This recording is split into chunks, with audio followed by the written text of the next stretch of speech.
We all remember this moment, right? From the NBA Finals. Tyler Herro giving a little snarl after he scored an and-one bucket, essentially winning the game for the Heat. I'm pretty sure, Brez, you reenacted it on the show. Probably not well. I can second that. Just because I love this word, we're petty. Here's LeBron enacting revenge on the rookie then in Game 4. Yeah, that's what you get.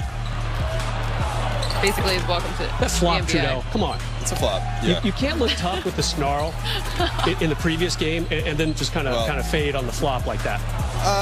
Respect. Well, okay. I don't really blame him for that. There's a difference of about 150 pounds of muscle right there. So LeBron has the angle. Yeah, LeBron doesn't have to touch you too hard for you to go flying, honestly. There's not a lot of weakness there in that core area.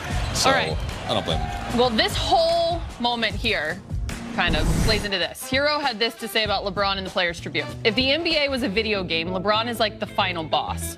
That's probably how I'd sum up the end of our season, I guess. It's like, on one level, it was a failure for sure. There's a culture here, and we own it. Our goal is to win championships, and we came up empty. But on another level, man, that was an insane run. We played our hearts out. We beat some really good teams, and then we just fell a little short versus the final boss. Well, guys, you know me in movies. I don't really know video games either. So, yeah. What name or title would you give LeBron? The final boss. I kind of liked it. Which one of us? Yeah. Which Mike? Well, I'll go. Don't both of you jump at once. I really like the final boss there, and this is in part because I too like to play video games, and I'll spare you because if I say Street Fighter 2 and Mortal Kombat, I played Sonic and Nintendo. Well, Nintendo was a gaming system. Not a game.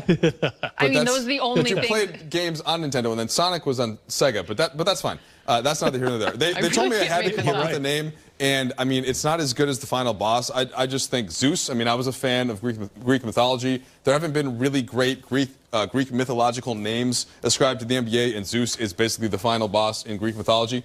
So I guess I'll say Zeus, but I will give it to Tyler Herro. That's a better one than mine.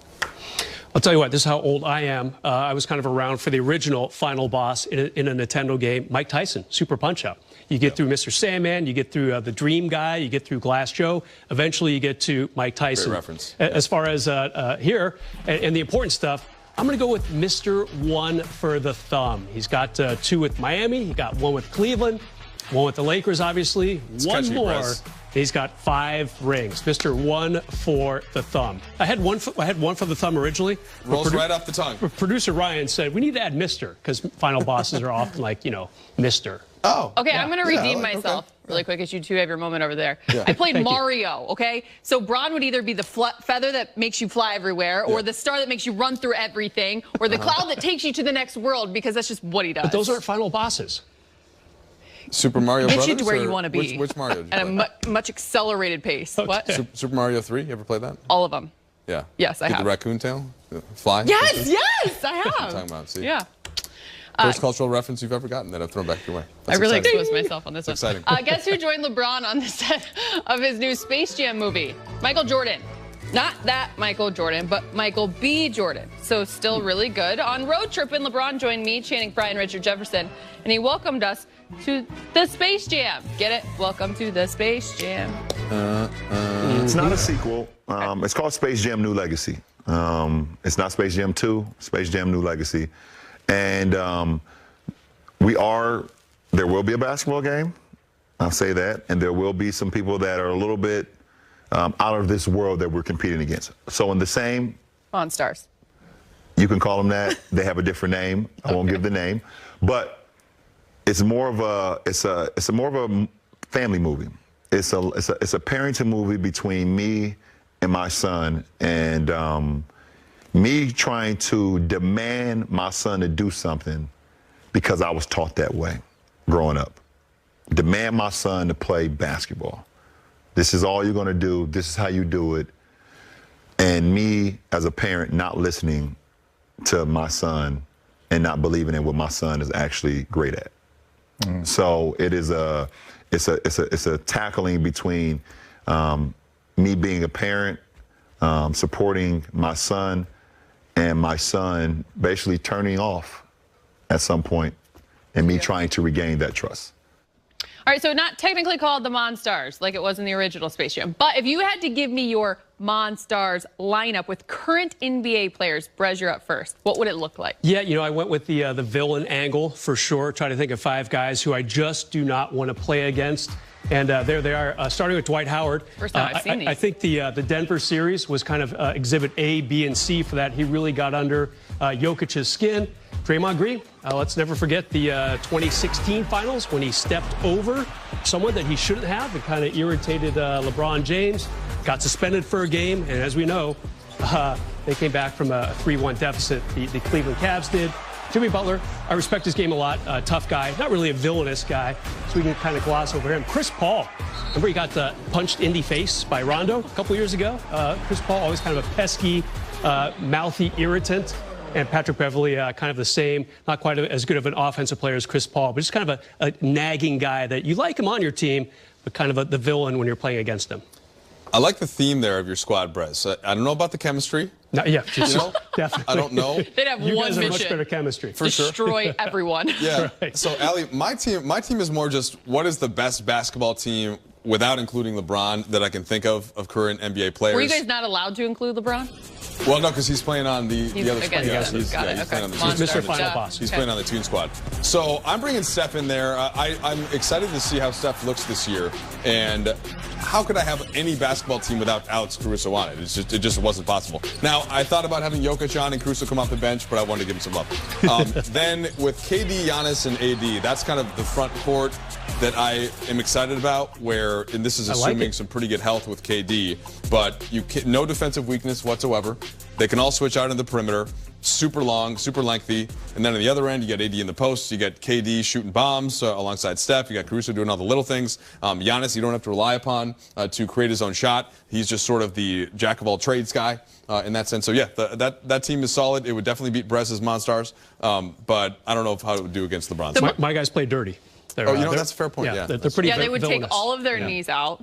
Yeah, Beverly would fall out for sure. Probably. Draymond probably fall out. Dwight would get ejected. Chris Paul would either get punched in the face or punch him in the face. Okay, wait. So who's your 6th man? Because the Monstars get tired. Rondo would be up there. I was going to say Rondo's a good guy you want on your team, Sure. but and he was fun to watch for the last couple of years of the Lakers.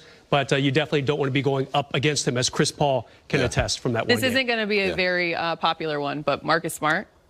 Oh, yeah, he's tough, too. I'm going to give you a statement. You either count it or you doubt it. And Brez, we're going to start with you. The Lakers will win more than 46 games this season. Count it or doubt it. 72-game regular season schedule. I'm going to count it. It's a little confusing because usually it's an 82-game season, but if you extrapolate, I think they're going to win about 47, maybe even 48 games this season. The only thing that would prevent that is, of course, rest. Is LeBron going to get a lot of it? Anthony Davis? I think there might be some punting of games for the Lakers early in the season, but I still think they're good enough, especially with some of their big pickups during the offseason, to get to 47, 48. Mike Trudell.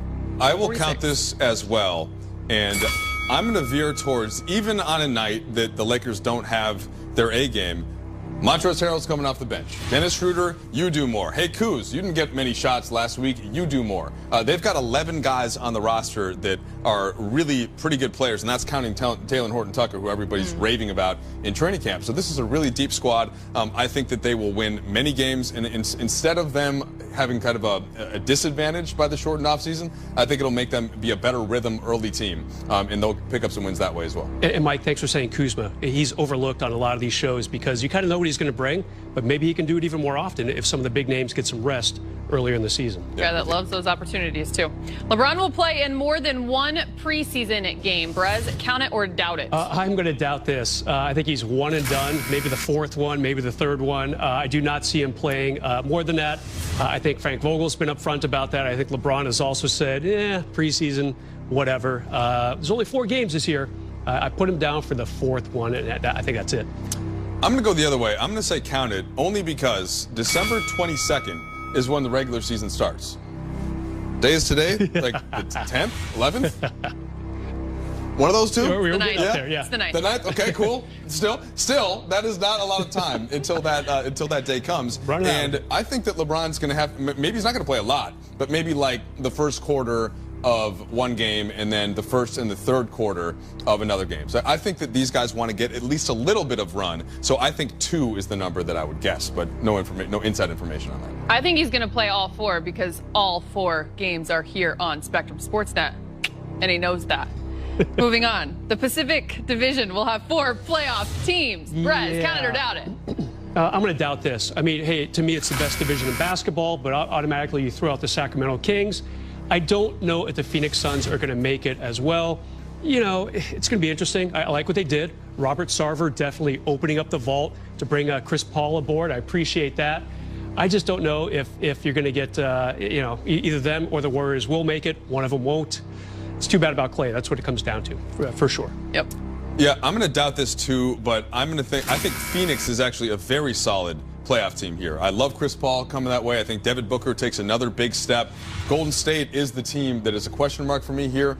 If they have any other type of injury, it's going to be tough to sustain. But like, I think it's definitely possible. I would just bet that one of those 4 teams, and you know, certainly unlikely to be the Lakers or the Clippers, falls out. But I think the Phoenix is a little bit more solid than Golden State. More broad for the NBA for this last one. You guys ready for it? Count it or doubt it. James Harden will play for the Rockets this season. Brez, count it or doubt it? Yeah, I'm going to count it. Seems like there's some good momentum. He actually reported to training camp, so that's something. That's a start. How he got there. yeah, exactly. Yeah, it's been a little circuitous, definitely, for him. He'll play for them. I don't know how long or how much. Will he end the season with them? That I would doubt for sure. You know, Brez, I am accepting honey buns for my next birthday. I appreciate that. That is, when's your birthday? Not till November. Oh, okay. So you got some time. Wait, what day? The 4th. On the 5th. Yeah, nice. Wow. You're one day older than me. That's true. The things you learn on live television. We don't need to get into a whole honey bun thing. I will just say, so will he play for the Rockets this season? I'm going to count it. I would disagree with Bryce that there's positive momentum going on here. I would say it's incremental. I would say well, that is true. It is better than yesterday, maybe. Rocky momentum. The fact that he showed up there, He's there. No pun intended. And even like, I know we're being facetious about it. I did not think that was the best message to his teammates, to the fans that have been rooting for him for so many years. The way that he, I suppose, what he did, non-masking, and being around many people in clubs and such before. But to get aside from that, I just don't think there's a benefit to Houston taking just maybe the one offer that's there now, that's been reported. Why not wait until at least the trade deadline, see what teams are close, see what teams think that, hey, if we make this trade, we could win the finals. And I think teams, to start, it's like, especially after you draft players in your fantasy draft, you want to see what they look like on your team. Yeah, throw them out there. And so I think a lot of teams are waiting to see how their squads look. But as the season goes on, offers might come in, and I could see, I would be unlikely to think he'll finish the season with the Rockets, but I think he'll definitely start it. Trade deadline is March this year. I think that's when you might see more flow towards Harden leaving the Rockets. As crazy as it sounds, I mean, I thought he would finish his career there. Probably not going to happen. We got a bonus. We got a bonus. Bonus. Let's look at it. Exciting. Count it or doubt it. Hand sanitizing wipes are not just for your hands. Count it or doubt it. Mike Trudell. You know, well, okay, so factually... Count it! Factually, I have to count it. Or doubt it. It's true. I did make a mistake. Fortunately, I didn't pay for it. And the fact, here's the one thing I'll say. Now, kids, don't listen to this. Earmuffs. Jen Talon, if you're watching. It did not hurt me at all. I didn't even notice for a month. It wasn't like, I was like, oh, my eyes are stinging. Oh, my, and it says... Did you use them again? It says on here, it says on here, do not touch eyes, nose, eardrum, direct...